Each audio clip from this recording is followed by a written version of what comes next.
Good evening. I'd like to call this meeting of the York City Planning Commission to order. May we have a roll call? Johnson, Here. Velez, Present. Wolf, Davis, Present. Moore, Present. Burgos is not here, and Gaines is excused. It's noted that we have a quorum. Minutes from the previous meeting. Has everybody had a chance to review them? Any questions? Hearing none, can we have a motion?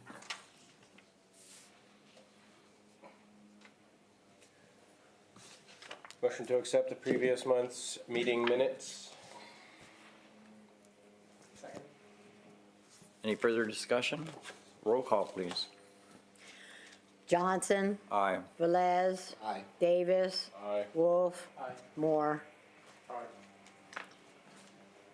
Zoning Hearing Board, is that everybody received their email report? Any questions? Any unfinished business? No. Hearing none, our first case is Land Development Subdivision, 591 Linden Avenue, was tabled from November. Can we have a motion to remove it from the table?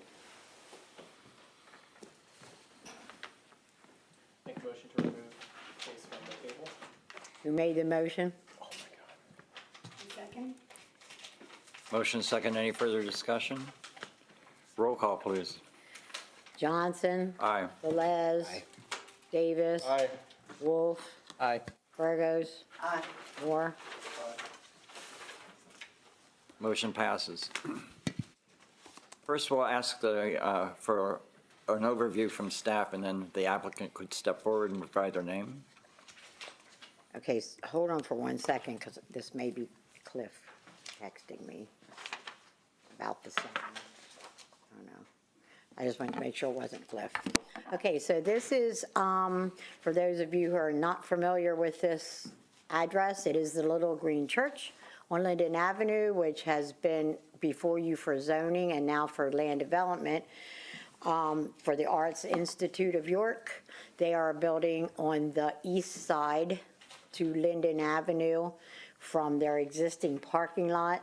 An extension of that parking lot. They have been in front of Traffic Safety Committee and got permission for a curb cut, and we'll be doing some public improvements on the sidewalk and the curbing around that area as well.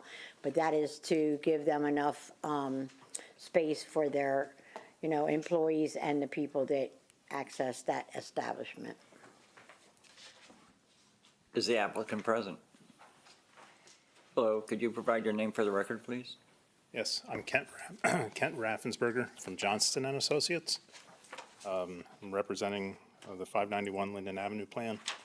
She gave a pretty good overview of what the project entails.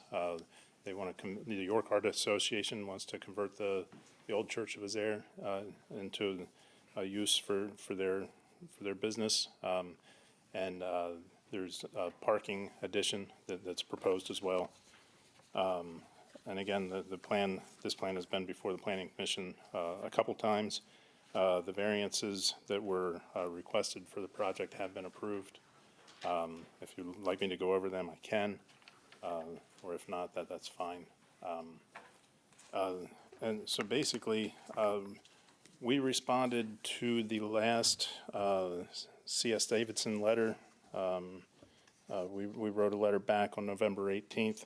We feel that we have addressed the comments. I did not receive an updated letter.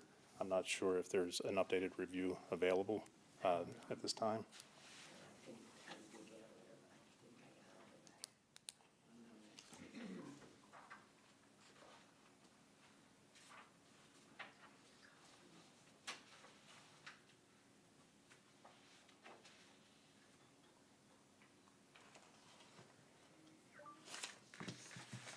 What was the date of the last one that you got?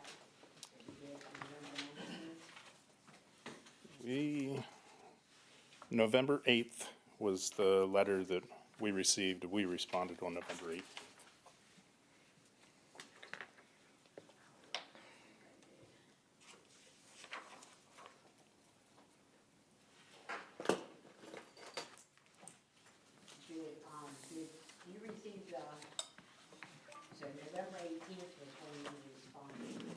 Yeah, that's the date of our letter back. You all have that in your packet, correct? Or I emailed that to everyone. Yeah, I don't print stuff. Could you basically give us an idea what your response was? Sure. Let me see. I'll just go down through really quickly. There was planning commission comments. The planning commission comments overlapped with your engineer's comments, so they've been addressed. There was a table added to sheet 1 containing the names and addresses of all adjacent property owners within 200 feet. That does appear on the plan. I just saw it. Note 4 in the plan, on sheet 1 of the land development plan has been updated to include the minimum lot area. Proposed concrete monuments are now shown on sheet 3. No utility easements exist or are proposed on the site. The stormwater management easement has been addressed in a general plan note, so we gave a blanket easement to access the site for stormwater inspections. Setback lines have been added to the plan. Number 7, we responded, the owner has been made aware of this comment. Number 7 was, owner's notarized signature will be added to the plan. We'll do that after, prior to final plan approval and recording. Let's see, financial security cost estimate, that's been submitted to the engineer for review. Let's see, we did not receive any fire chief comments. A waiver for this section, so that the preliminary plan must be submitted, so we're asking for a waiver of that to go straight to final. That's the only waiver that's associated with this project. Stormwater ordinance, the carbonate geology certification was added to sheet 1 of the plan. Operation and maintenance notes below the infiltration bed on sheet 5 have been updated. An owner certification signature block has been added to sheet 1. So a sign off acknowledging the stormwater BMPs on the site, and they're aware of it, and we'll take care of it. Setback line's been added to the plan. They added a signature block for the registered professional preparing the plan, so that's on sheet 1. 6 and 7, we acknowledge saying there's no plan action at this time. So 6 would have been the applicant's responsible for providing as-built plans. We will do that after everything is constructed. And then the applicant will complete an operation and maintenance agreement. So we'll do that as well. 8, let's see, 8 and 9. Again, we acknowledge this. 8 is the applicant will pay a fee for the municipal stormwater maintenance fund. 9 is the applicant will pay all necessary fees for plan review, permits, inspections, et cetera. 10 looks like a manhole has been added to the end of the infiltration bed to allow for adequate flushing. That has definitely been added to the plan. 11, the site was investigated by Johnston and Associates, and there's no indication of sinkholes on the site. And then, let me see. It's on the TV screen now. Okay, that's the letter I'm reading from. Yeah. So yeah, there was a question about the infiltration rates and adding some an amended soil layer to the bottom of the stormwater BMP. We responded that infiltration rates were not excessively high, and we didn't think that recommendation was required. So we did not do that, follow through with that. Inlet protection is shown around the proposed inlets. That's on the ENS plan. The property line is now labeled on the plan as it appears in the legend. So there's a little drafting error there. And all proposed fencing shown is within the property lines. So those were the comments that we addressed for the plan. Okay, thank you. Any questions from the commission? Anyone from the public who would like to address this case? Hearing none, do we have a motion for the waiver of land development, preliminary land development subdivision plan?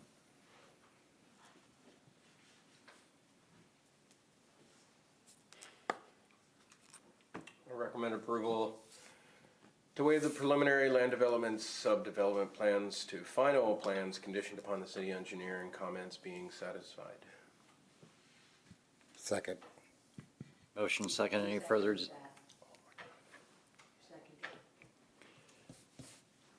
We have a motion and a second, any further discussion? Roll call, please. Johnson, Aye. Velez. Aye. Davis, Aye. Wolf, Aye. Burgos. Moore. Motion passes. Is there a motion for the stormwater management report? I recommend approval of a, why is this weird?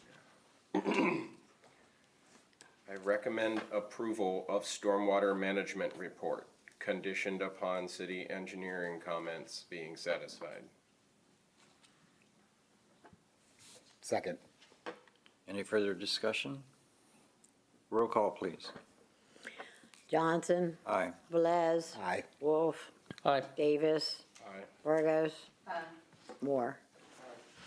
Motion passes. Motion for the erosion and sedimentation control plan. I recommend approval of erosion and sedimentation control plan conditioned upon city engineer comments being satisfied. Second. Any further discussion? Roll call. Johnson, Aye. Velez, Davis, Aye. Wolf. Aye. Burgos. Moore. Motion passes. Thank you, sir. Thank you. Next case is 35-2024-Z-V, 550 to 570 West College Avenue. Applicant York Realty Partners, Stacy McNeil with Barnley Snyder. The owner of the property is Redevelopment Authority of the City of York. This zoning district is Employment Center. York Realty Partners is requesting relief from four sections of the City of York zoning ordinance, proposed 62 townhomes on the subject property. The variances are related to the threat new construction, including minimum lot size for 44 lots, rear setbacks for 28 lots, and side setbacks for 15 lots. Variance appeal 1. The applicant seeks a variance for dimensional relief from a minimum lot size of 44 lots as defined in section 1303.14 at 550 through 570 West College Avenue in the EC zoning district. Therefore, staff recommend denial of a variance for dimensional relief from minimum lot size for 44 lots as defined in section 1303.14 at 550 through 570 West College Avenue, EC zoning district. Variance appeal 2, the applicant seeks a variance for dimensional relief for rear setbacks for 28 units as defined in section 1303.14 at 550 through 570 West College Ave in the EC zoning district. Therefore, staff recommends denial of dimensional relief from rear setbacks for 28 units as defined in section 1303.14 at 550 through 570 West College Ave in the EC zoning district. Variance appeal 3, the applicant seeks a variance for dimensional relief from side setbacks for 15 units as defined in section 1303.14 at 550 through 570 West College Ave in the EC zoning district. Therefore, staff recommends denial of the dimensional relief from the side setbacks for 15 units as defined in section 1303.14 at 550 through 570 West College Ave in the EC zoning district. Variance use 1, the applicant seeks a use variance to construct 62 single-family attached new townhome units as defined in section 1304.01.1.01.002 at 550 through 570 West College Ave in the EC zoning district. Therefore, staff recommend denial of a use variance to construct 62 single-family attached new townhouses units as defined in 1304.01.1.01.002 at 550 through 570 West College Ave in the EC zoning district.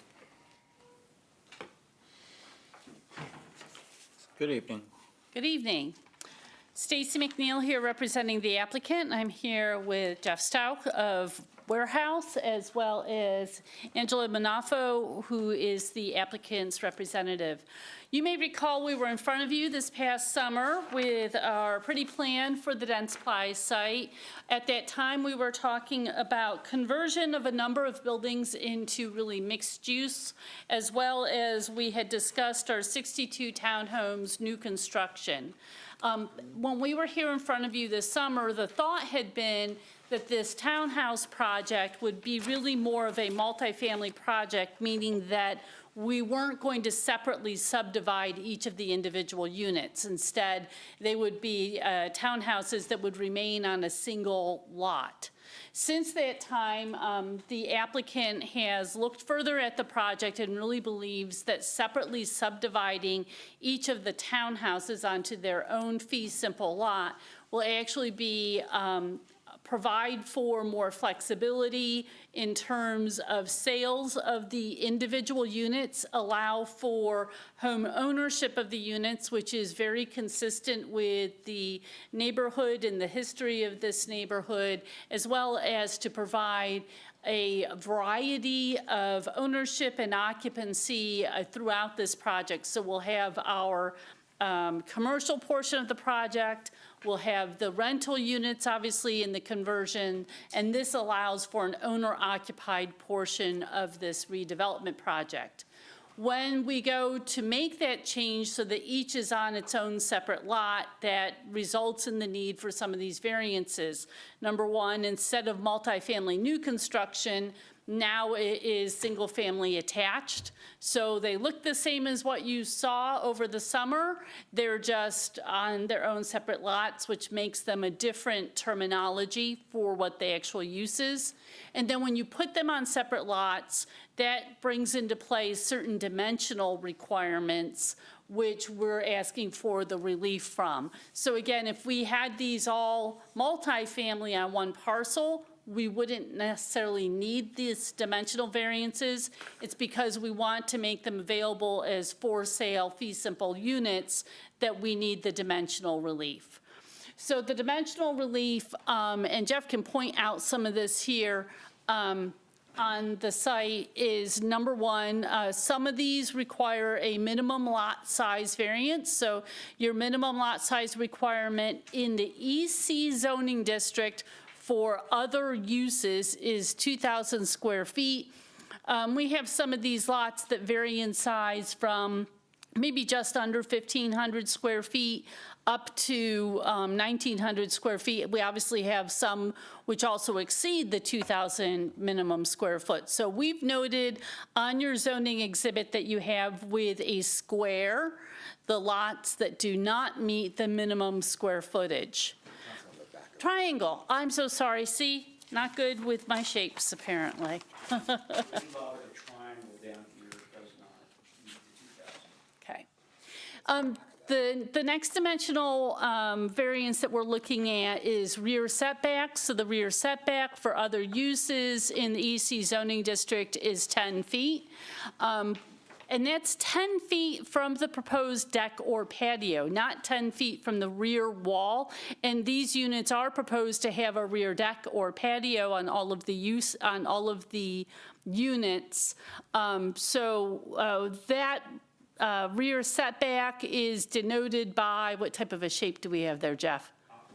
Octagon, okay, by the octagon. So you can see the units that have that octagon shape. Some of them are, it's mostly where they're constrained a little bit by some of the proposed private streets.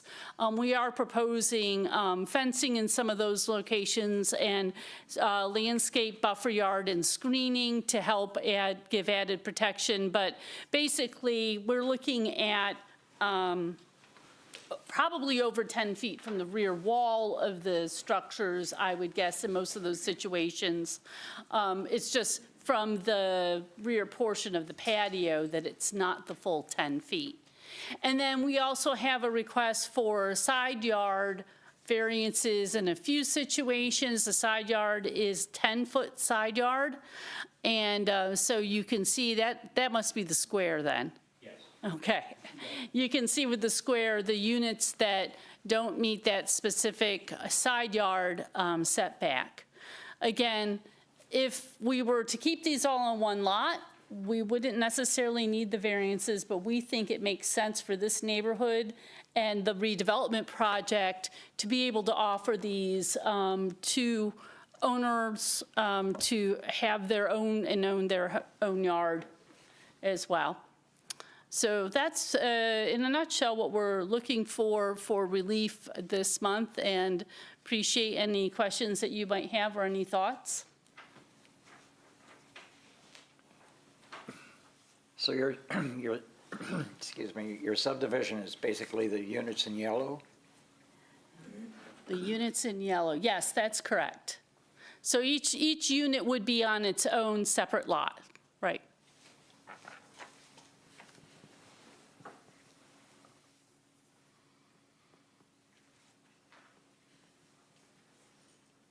And the developer is, I don't live in developments, so I don't know how this works. These are all private drives that are surrounding separately owned private properties. So does that mean the private is all like a right-of-way that ends up being maintained by that owner, or? Yeah, there would be some sort of a planned community association here. So basically a homeowners association that would maintain the private streets. The lots, the lot itself comes up to, I think, the curb line. Is that correct? And then the street itself would be owned by the association. And frankly, because of the way it works with the mixed-use development and conversion of the existing buildings, we would probably have certain reciprocal easements in place that would also have shared responsibilities for maintenance between this property owners association and the owner of the mixed-use conversion development as well. So if your property line comes up to the curb, the rear line, where does it end? At the end of the parking spaces, or? Right here, yeah, it's right along the paving line on this road. This is a setback off the walking trail. It's going to be extended, it's proposed to be extended through. So these property lines actually do come down a little further. How about the units above it?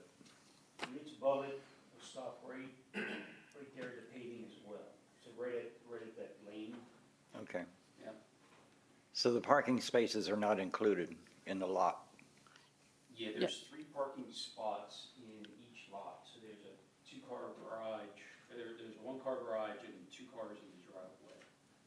So there'd be parking in each Do you, unit. maybe you could show, Jeff, on the actual unit, show them here, like where the dwelling is versus the driveway versus the patio. So you can see the little car there. Yeah. And there's their driveway. So that's the back of the unit, there's the front. So they'll have parking on lot for each unit. There's some additional parking we put along the street here, and there'll be some here. So there's, Well, my question was, the back lot line, does it end here, or is it end? it's right here, this black line right there. All right, Yep, okay, and that line and that line. all right, thank you. Yeah. It's a little hard to see.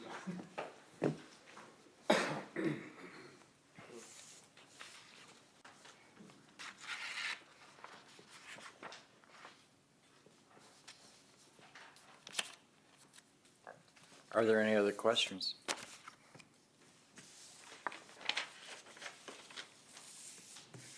Anyone from the public that would like to address this case?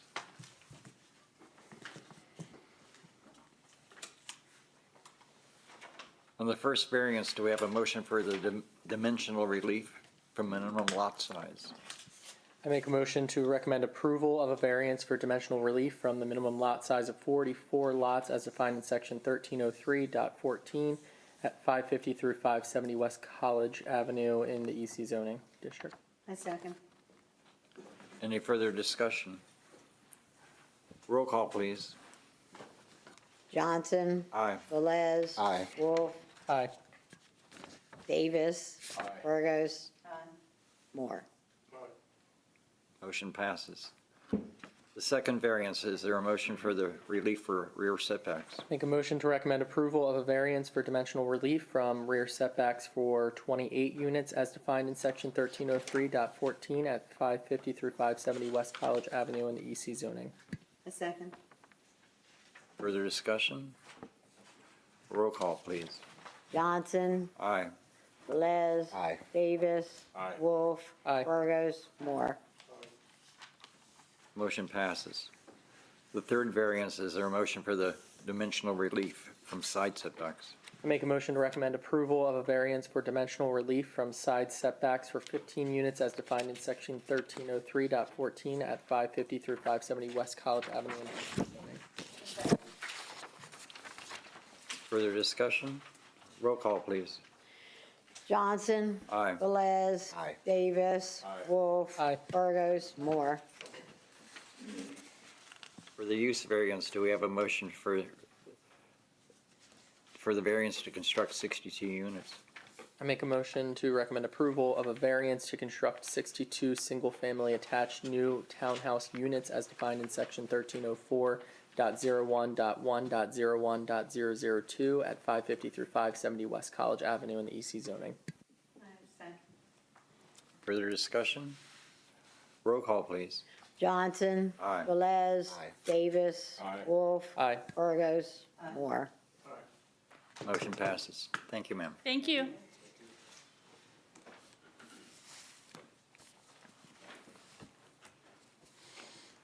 Next case is 36-2024-Z-B-SE, 322 East King Street.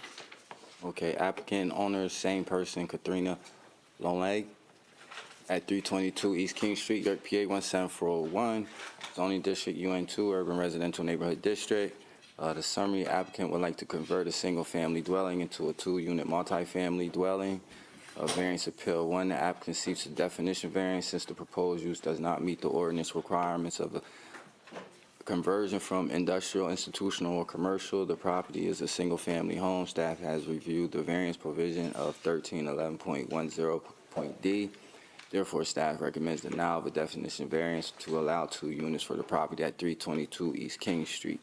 Variance 2, the applicant seeks a dimensional variance for a multifamily conversion from a different use found in section 1304.01-1.02.002 to include conversion of a single-family home into a 2-unit for the property at 322 East King Street in the UN2 zoning district. Therefore, staff recommend denial of a definition variance to allow 2 units for the property at 322 East King Street.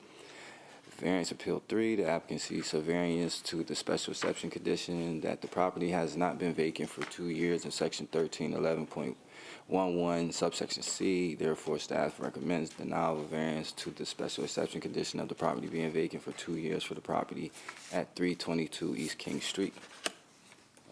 Variance appeal 4, zoning ordinance requires 3 off-street parking spaces for the proposed 2 units, and the applicant can only provide 2.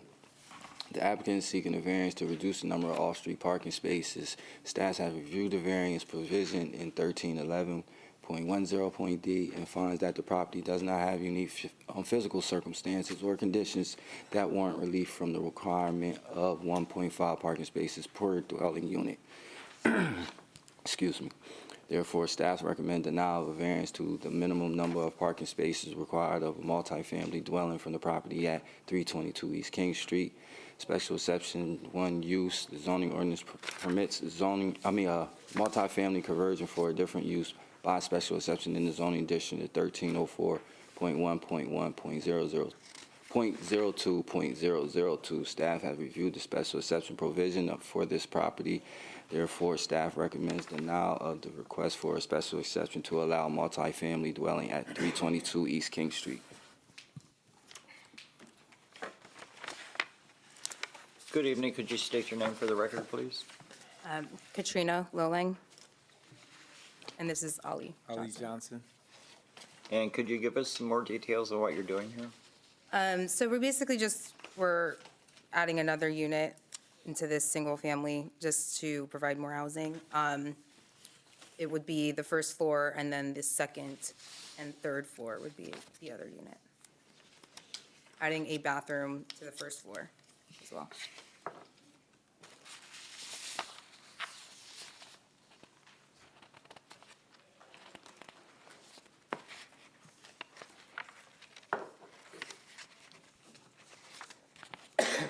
Are there currently two entrances and exits for each unit? Yes. Wait, two for each? Yeah. A way in and a way out. So, not yet, but, so since it's, so we were waiting until this was approved, but there will be for the second unit.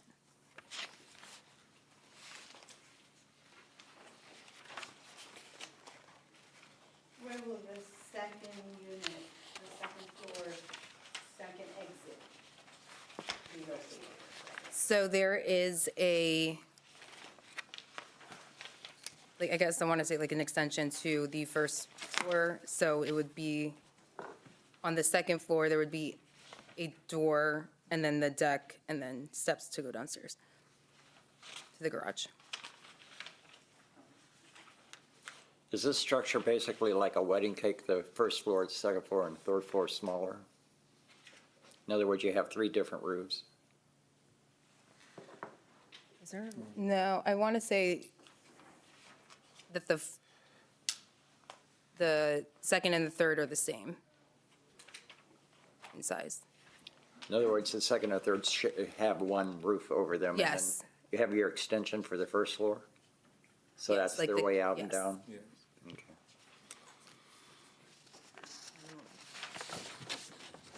And to clarify, these changes have already been made. Yes, so the original contractor that we hired made a lot of mistakes. And yes, this was already done. He's no longer working with us. But yeah, these are, so we're asking that we are able to keep it this way instead of remove everything. And then, of course, like we would make it compliant to having the 2 exits, all of that. How long have you owned this property? It will be 2 years in July. So it's a year and a half. Was it purchased as a single family? It was.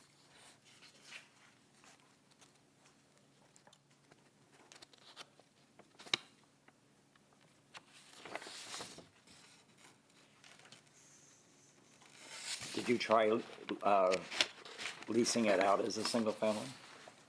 It was before, like, we inherited the tenants, and then they had to get evicted.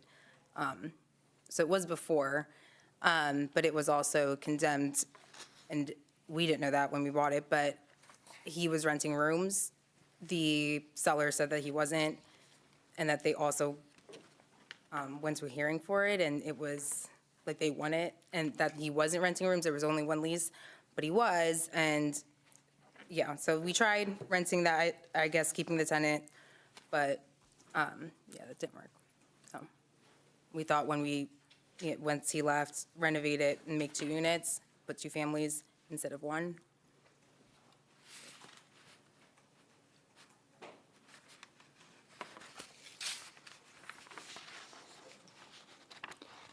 To clarify something for me, when you purchased the property, was it set up as 2 units or 1? It was set up as 1.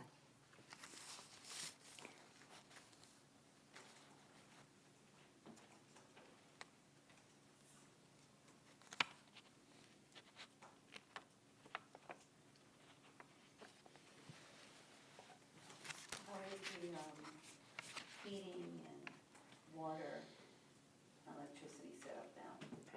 So we upgraded the electrical panel. It's still all on 1, but there is, the heat is split, the gas is split. So there's 2 furnaces. And water is shared. Is each unit going to have its own electrical supply?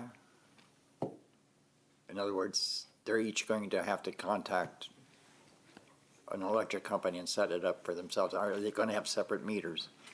No, not for the electric.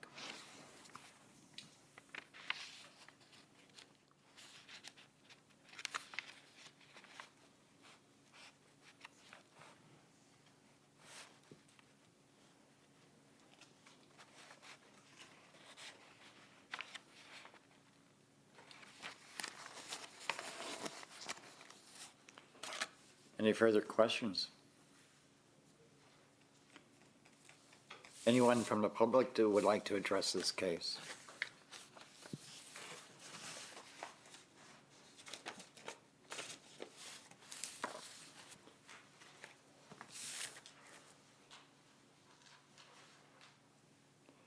Do we have a motion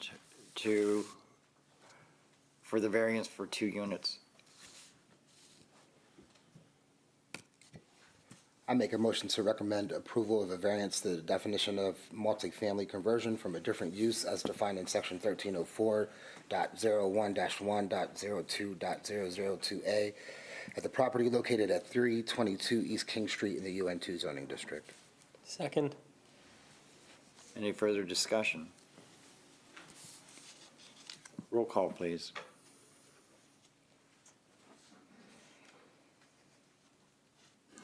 Johnson, No. Velez, Aye. Wolf, Aye. Davis, Aye. Burgos. Moore, sorry about that. Okay, hold on for one moment. Motion passes. Hold on. All right, go ahead. Go ahead. Is there a motion for the dimensional variance for multifamily? I make a motion to recommend approval of a dimensional variance for multifamily conversion from a different use found in section 1304.01-1.02.002 to include conversion of a single-family home into 2 units for the property located at 322 East King Street in the UN2 zoning district. Second. Any further discussion? Roll call. Johnson, No. Velez. Aye. Davis, Aye. Wolf, Aye. Burgos, Moore. Motion passes. Motion for the variance required for off-street parking. I make a motion to recommend approval of a variance to the required off-street parking spaces found in section 1304.01-1.02.002 for the property at 322 East King Street. Second. Any further discussion? Roll call. Johnson, No. Velez, Aye. Davis, Aye. Wolf, Aye. Burgos, Moore. Motion passes. Is there a motion for the variance to waive special exception? Okay, hold on for, I make a motion to recommend approval of a variance to waive the special exception provision that the property must have been vacant for 2 years found in section 1311.11C1 for the property located at 322 East King Street. Second. Any further discussion? Roll call, please. Johnson, No. Velez. Aye. Davis, Aye. Wolf. Aye. Burgos, Moore. Motion passes. Is there a motion for the special exception to allow use, the multifamily use? I make a motion to recommend approval of a special exception to allow multifamily use as defined in section 1304.01-1.02.002 at the property located at 322 East King Street. Second. Further discussion? Roll call, please. Johnson, No. Velez. Aye. Davis, Aye. Wolf, Aye. Burgos, Moore. Motion passes. Thank you, folks.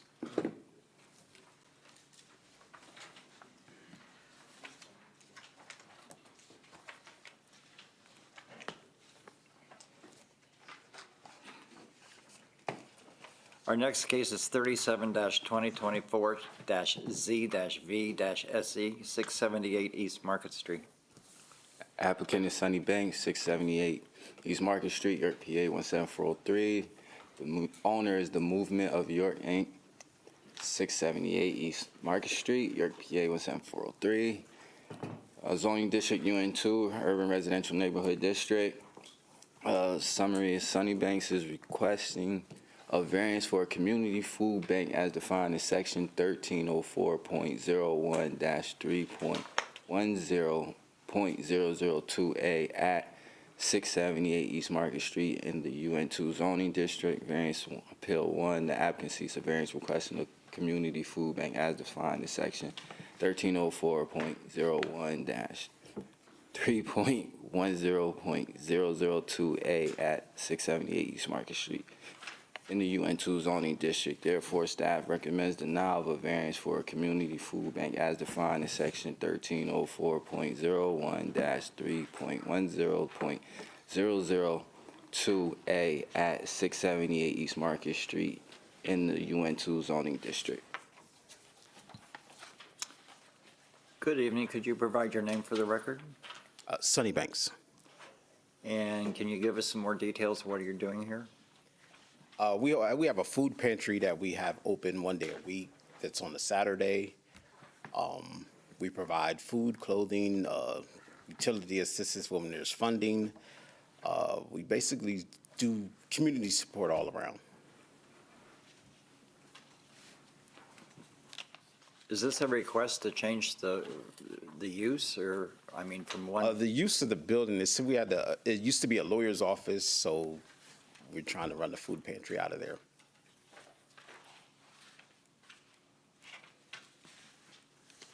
And this request is just for the first floor, correct? Yes.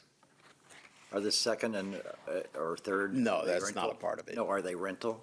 No, no.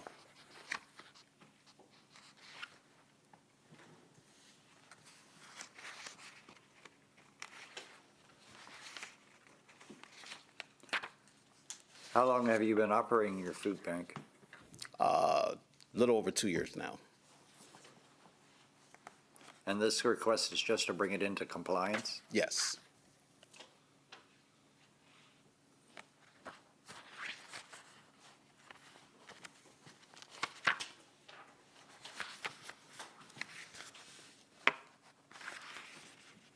Any questions from the commission?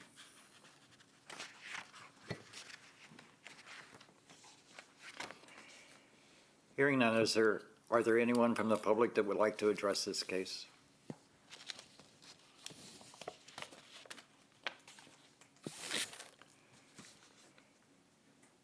Do we have a motion for the variance to permit a community food bank? I make a, sure. I make a motion to recommend approval of a variance for a community food bank as defined in section 1304.01-3.10.002A at 678 East Market Street. Second. Any further discussion? Roll call, please. Johnson? Aye. Velez? Aye. Davis? Wolf? Aye. Burgos? Moore? Motion passes. Thank you, sir. Thank you. How did that happen? It's almost like, wait a minute, 2 years ago, that was a lawyer's office. Now it's. No, it was longer than that. When I ran for council, I volunteered over there before, so it's been a little bit longer than that, because that was 2001. Yeah, how'd that even come up? 21. That's wild. Our next case is 38-2024-Z-V, 420 West Hope Avenue. Okay, Forest Grounds Development, Devin Myers, Esquire, and Beth Kern? Yeah, Beth Kern, Esquire. Redevelopment Authority of York City is the owner. Zoning district is UN2 Urban Residential Neighborhood District. The summary, the property contains 14 separate addresses consisting of vacant land and some non-residential structure. The property has been previously used for residential use and as a community park and garden area, and most of the property was previously owned by the City of York or the current owner, the RDA. Applicant proposes to reverse subdivide the property and then subdivide the property into 20 parcels, each containing a newly constructed single-family attached dwelling as in section 1304.01-1.01.002, variance appeal 1.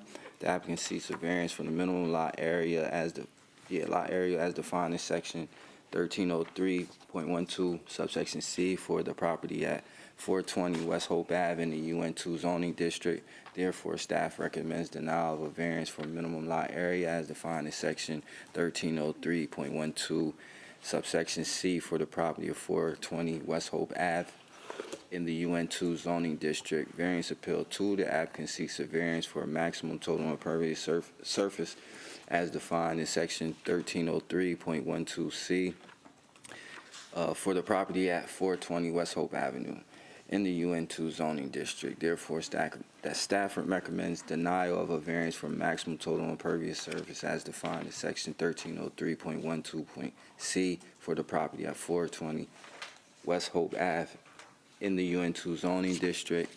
Variance appeal 3, the applicant seeks a variance for street tree placement as defined in section 1305.08.C.3 for the property at 420 West Hope Avenue in the UN2 zoning district. Therefore, staff recommends denial of a variance for street tree placement as defined in section 1305.08.C.3 for the property at 420 West Hope Avenue in the UN2 zoning district.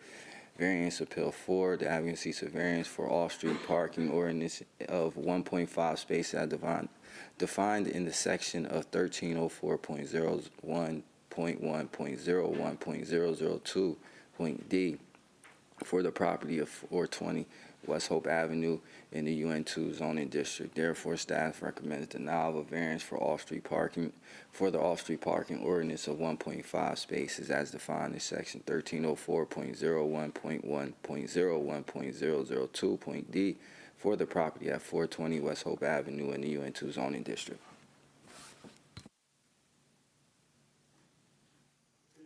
Good evening. I am not Beth Kern or Devin Myers. My name is Mika Driscoll. I'm an attorney at CGA Law Firm. They prepared this application and submitted it, but they both have conflicts this evening. So I'm here on behalf of Four Squares Development to talk to you about the application that we have in front of you. A little bit of housekeeping, if I could first. We have a revised Exhibit B here. The exhibit that you have now, we think did not fit on the page, and this is oriented and big and color free, so it's much easier to look at. Could you please repeat your first and last name? I'm sorry. Mika, M-I-E-K-E, Driscoll, D-R-I-S-C-O-L-L. And these are for the zoning hearing board. And I also have Exhibit C to share with you. Copy for each. Then I want to introduce everyone who we have here with us.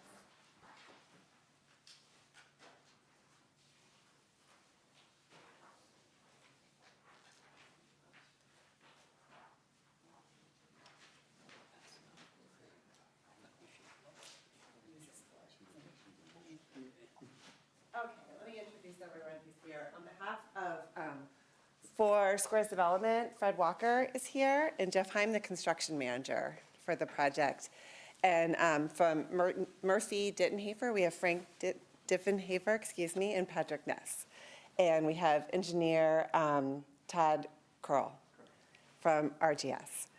I think it might be helpful for Fred to explain a little bit of the background of the project. This is a project that is approved, as you heard. There will ultimately be a land development plan in front of you, but the purpose of the project is to develop low-income housing, and it's funded through ARPA funds. So I'll let Fred give you a little bit of the history and the plans for the property. Yes, good afternoon, everyone. So as Mika stated, this started off as a bigger project, but we scaled it down to 20 to go away from the variants that were needed for this area at Hope and Green Street. We received ARPA funding for the project and are looking forward to, we scaled it down to about, I think, four variances at this point now, so that we can move forward with the project. This is it's going to be 20 units, and then I think 4 of those units are going to be for military. And the remaining units are designated for low-income housing. Remaining, Can you talk a little bit more about that? yes. So the remaining units will be for low income. We partnered with Joyce Santiago, who will take care of those particular units for us and manage that. This whole project will be about probably about $6 million project, and so we'll be servicing the low income housing in that area of West Shore. And it will result in 20 new individual units. But at Yes. least the plan is that those units will be rented and Yes. not sold, so that And that's, Four Squares or an entity closely related to them will continue to manage that whole property. yes, that's it. Thank you. Okay. I'd like to talk a little bit about why we're here in front of you this evening, which is to talk about some dimensional variances. So you have the application in front of you, and I'd just like to point out, by way of clarification, there's one variance that won't be necessary depending on another decision that you make. You'll see on Exhibit B, you have two plans in front of you. One plan has 2 parking spaces, which is what is required under your ordinance per lot, and the other has 1 spot each. The difference between the two is that the plan that shows 2 parking spaces per unit has a larger percentage of impervious coverage. We can cut down that percentage of impervious coverage a little if we only have 1 space per lot. So if we are granted the variance related to the impervious coverage, we will not need the parking variance and vice versa. This plan has been vetted with staff here, and they all favor the 2-plan parking spot plan, which would allow for more impervious coverage. So that's been favored by the engineers and your planning staff here in the city. What's that? Yes. Sure. What do you all prefer? The 2-spot or single? It went back and forth. We can go with either 2, but I think we prefer to do the 1.5 if possible. Or 1, yeah. I'm sorry, Yeah. 1. What's the advantage of having 1 spot is that there's not just less impervious coverage, but there is more backyard space per unit. And I would say the other reason why we went to the 2 is because it was consensus that if we have the grass there, they're gonna park on the grass. So I think that was the other reason that we went with just the 2, Right. instead of just going with the 1. Families will create a parking space if they aren't provided one. Yeah. What would be the on-street parking situation if you went with the 1 spot? The on-street parking is fairly constrained in the area. There'll be a private street, a private road in the middle that will be maintained by Four Squares Development or an affiliated company, but there won't be parking available. It's fairly narrow. So the project is surrounded by 4 alleys. Yes. So they would not have permission, there will be no parking on any of those 4 sides. It's a fairly unique property in that way, and we should probably start there. It's a property that all of the existing dwellings have been long since raised, and it's been a community garden of sorts. You can see sort of the structures that are on there now consist of a shed and some fencing because there's a community garden.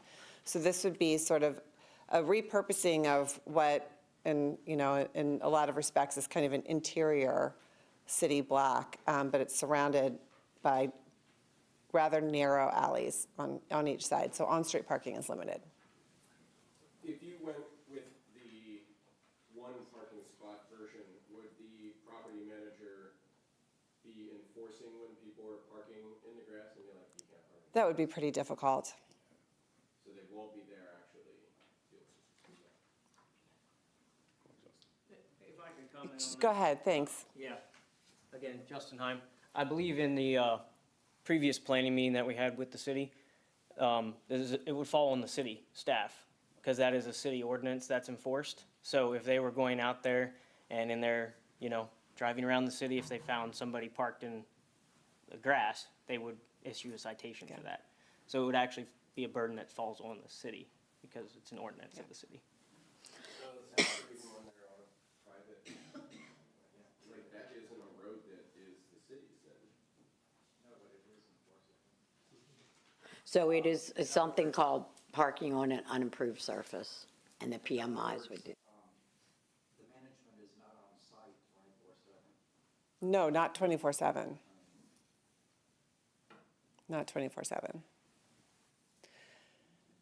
So I'll walk down through these in the order in which they're presented. To back up a bit, I'll start with minimum lot area. It is, the goal here is to try to maximize the number of affordable housing units that can be offered.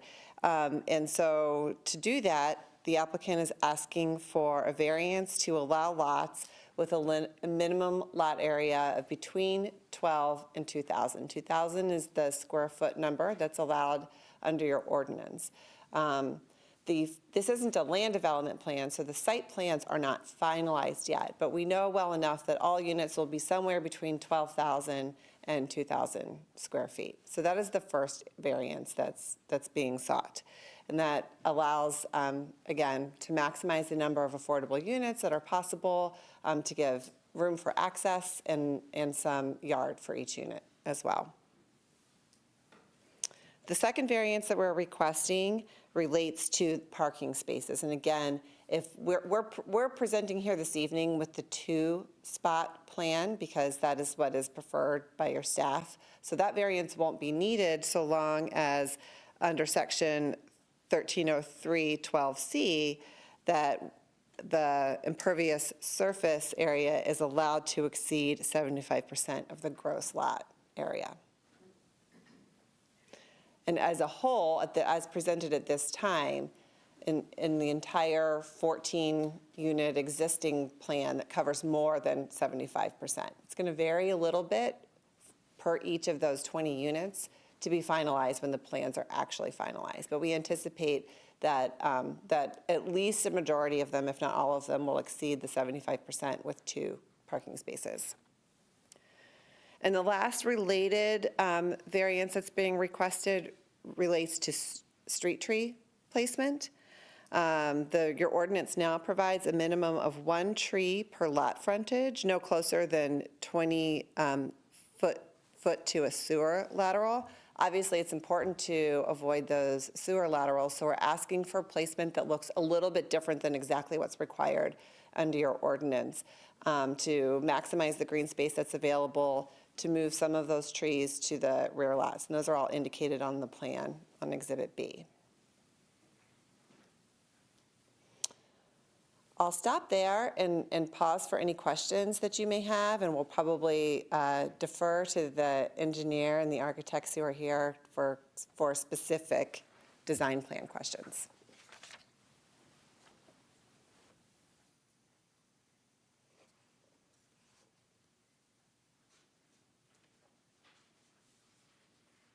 I believe you stated earlier, is it 6 units for, was it military? For veterans. Section 5. Yeah. Actually, 5, it's actually 5, I'm sorry, 5. For veterans.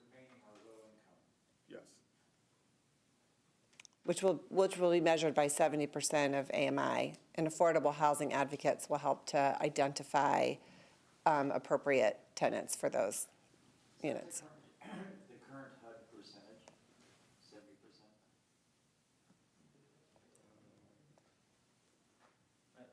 I think HUD may be at 80%, but I'd have to look back at the ARPA. Again, I thought it was 80. Yeah, it's the number that qualified for the ARPA funding. Correct. That's fine. I just wanted. A lot of the other developments, we go at that rate where you catch a market rate, so I'm glad to see somebody's doing some affordable housing. That's the intent. That's the whole goal of the project. We're lacking quite an investment in that. Yes. Question, just to piggyback on the, sorry, not to be redundant, but the military units, will those be market rate units or are those also like affordable market rate units? Are they low income or market rate units from the military? I think it will be affordable as well. Okay.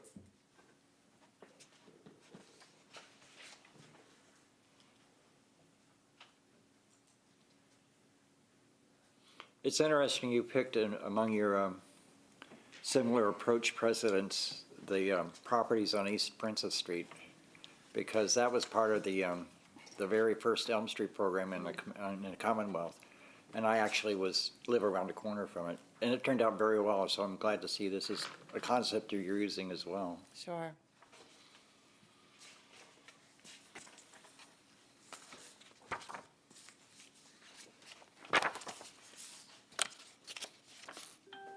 Any other questions? We only have one non-presenter here. Do you want to make any comments? I think that, Just, Go ahead. was there any additional thought given to, say, some of the surrounding lots to accommodate additional parking? Just looking at the map and looking on Google satellite. are you looking at Exhibit B? So Or the satellite map, sorry. the satellite. Okay. So, I see your existing site plan, but just, the reality of it is, I see that you're planning for accommodating additional parking spaces, but it can get kind of tight, especially given that area. Just, has there been any additional consideration for the surrounding areas? We've been talking to the RDA about some of the other lots that they have, and we've been negotiating. We don't have options on, we only have options on a couple, but we've been talking to the RDA about some additional parking that may be able to relieve. They have some lots that's surrounding that area that they own, a few of them. Gotcha. So definitely there's some consideration around that. Okay. And do you know who will plans to be, like, say, responsible for, like, the maintenance of the streets, if this plan moves forward? For the alleyways, talking about like snow removal and all that. Right. Snow removal, just general maintenance, potholes, things like that. Yeah, And I anticipate that during the land development process, that the city will ask us to address that. So it would be through a maintenance agreement. For practical purposes, it will be a single owner. Of course, in the future, that could be different. So there'd be, I would imagine, a recorded maintenance agreement that's going to address that. Not to answer for you. Thank you. Blanda, do you have anything?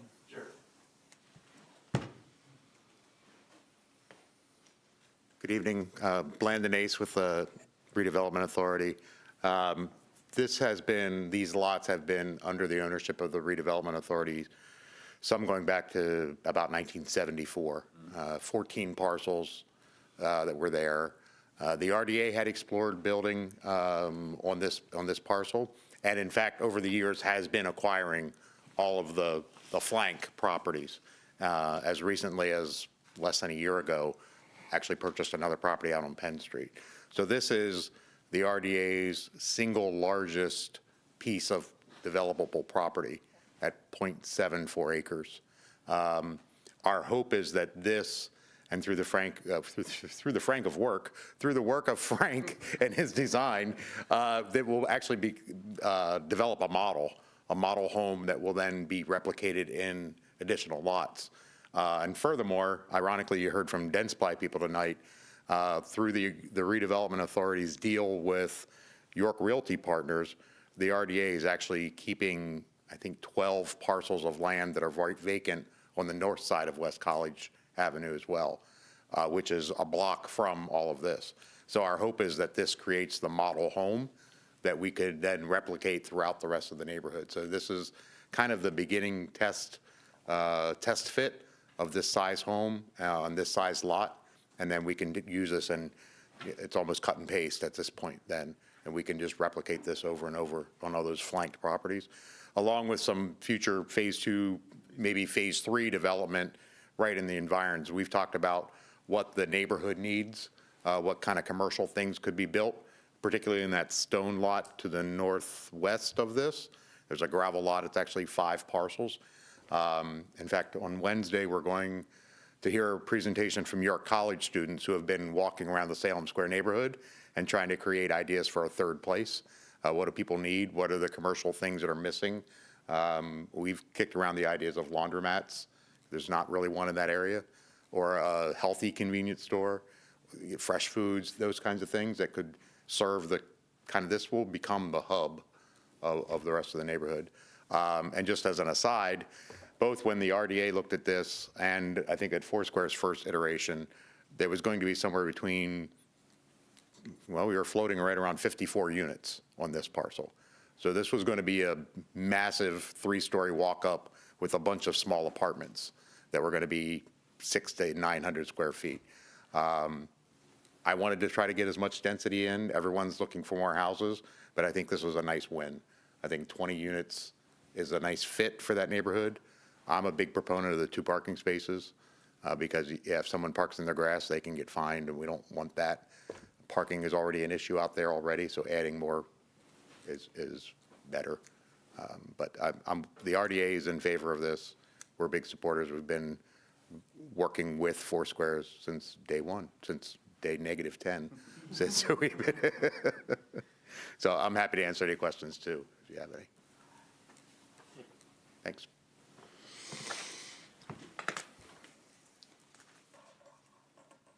Is there anything else you want to add?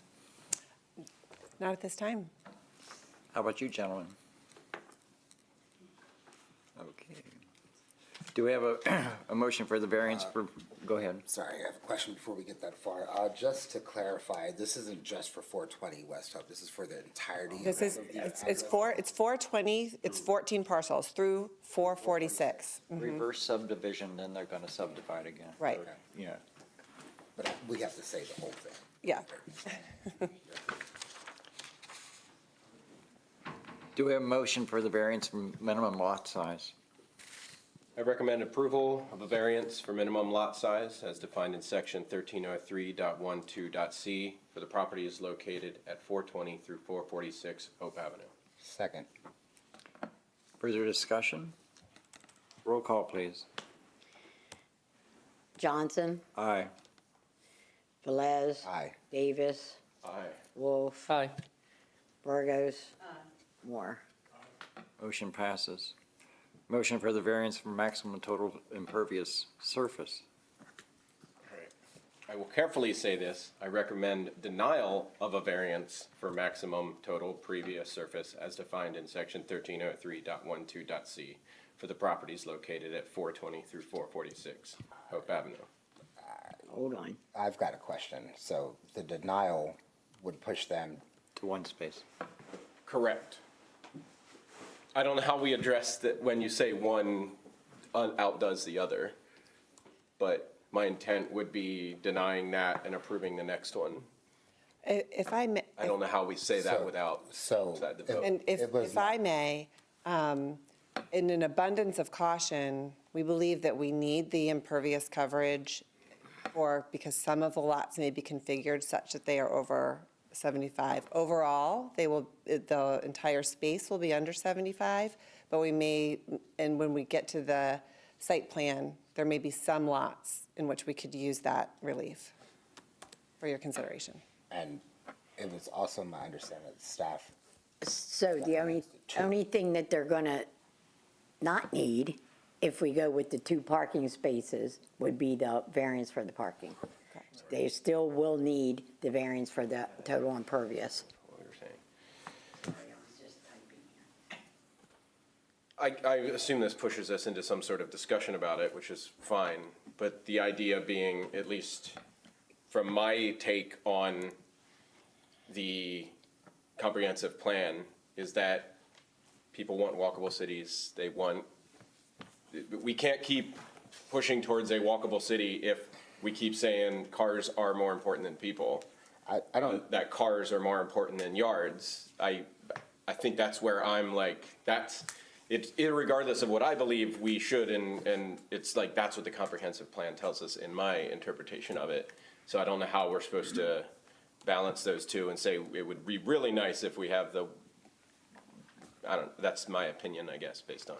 I don't disagree with you. I do share with the concerns, though, about if there is a yard, what happens, and then the burden that it puts on the city, as well as property management.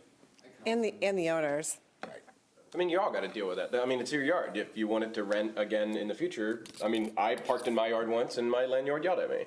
I was like, and I was like, okay, I want to keep living here, so I guess I won't park in the yard. Like, that's just how it went for me. Like, we all have to follow our rules somewhere, but.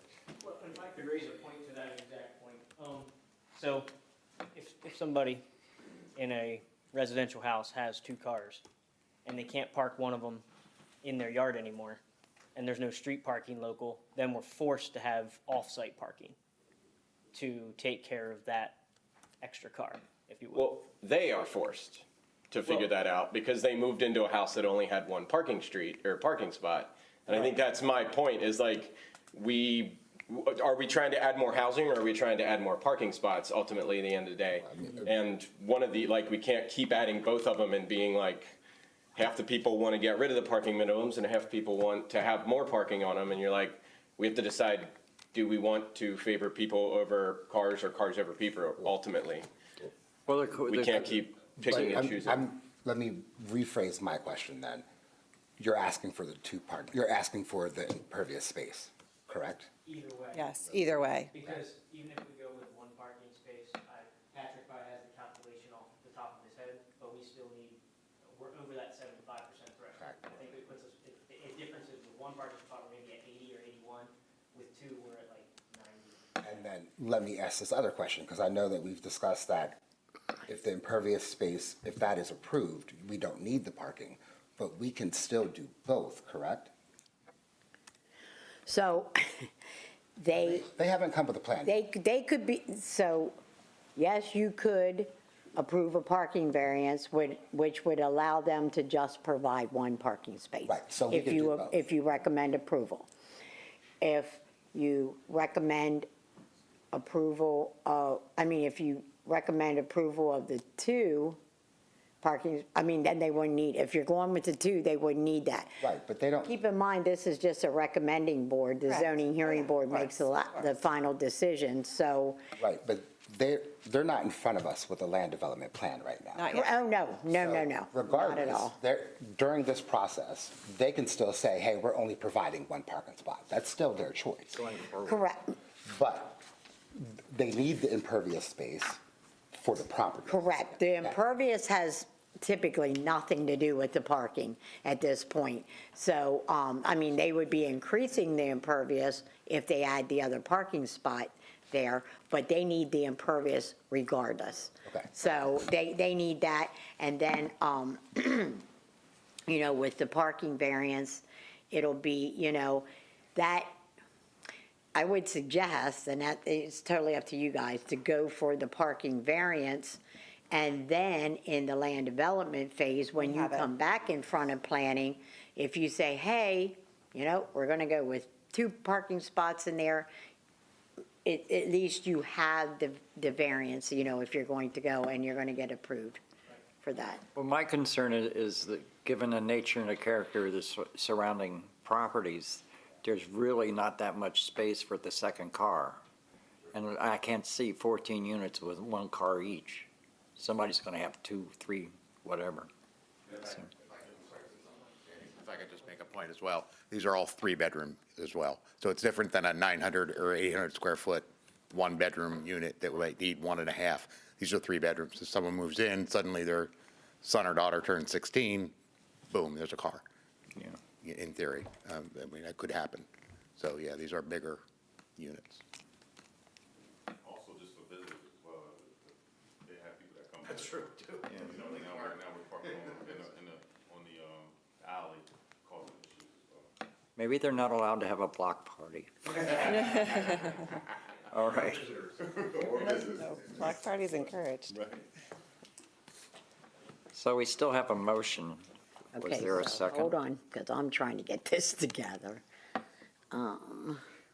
So, do you want, are we going to leave the, Well, we have to have a Still second. there, it has to be not seconded. It it has to die for lack of second or have a second. So is there a second?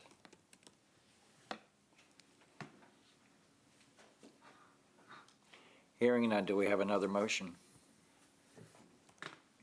Make a motion to recommend approval of a variance for maximum total impervious surface as defined in section 1303.12.c for the properties at 420 through 446 West Hope Avenue.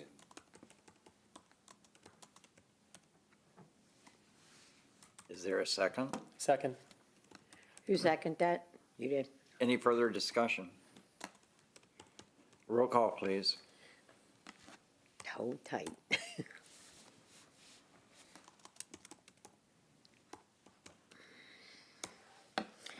Johnson, Aye. Velez, Aye. Davis, Aye. Wolf, Aye. Burgos, Moore. Motion carries. Do we have a motion for the variance for street tree placement? Make a motion to recommend approval of a variance for street tree placement as defined in section 1305.08.c.3 for the properties at 420 through 446 West Hope Avenue. Second. Any further discussion? Roll call, please. Johnson. Aye. Velez. Aye. Davis. Wolf. Aye. Burgos. Moore. Motion carries. Do we have a motion for the variance for off-street parking? I make a motion to, I recommend to make it, oh, wow. I make a motion to recommend approval of a variance for off-street parking ordinance of 1.5 spaces as defined in section 1304.01.01.002.p for the properties at 420 through 446 West Hope Avenue. Second. Any further discussion? Roll call, please. Johnson. Aye. Velez. Aye. Davis. Aye. Wolf. Aye. Burgos. Moore. Motion carries. Thank you, folks. Thank you. Thank you.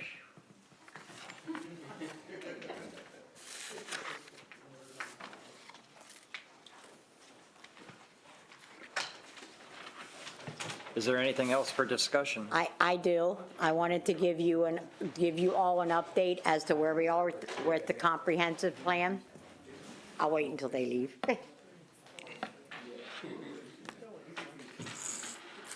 So,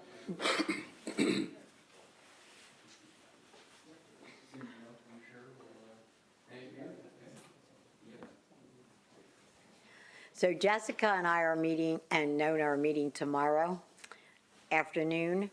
We are at the point where there are some comments that were that were emailed to me. And then I will let you know by the next meeting if we're going to do public comments or the public hearing, and then for it to go to city council, but then it will need to sit till the next city council meeting. So we're looking at the first part of next year, but hopefully, maybe January. So, but we do have some comments and things that we have to go over tomorrow that I received via email, and then we will nail something down. I probably even will email you guys once we have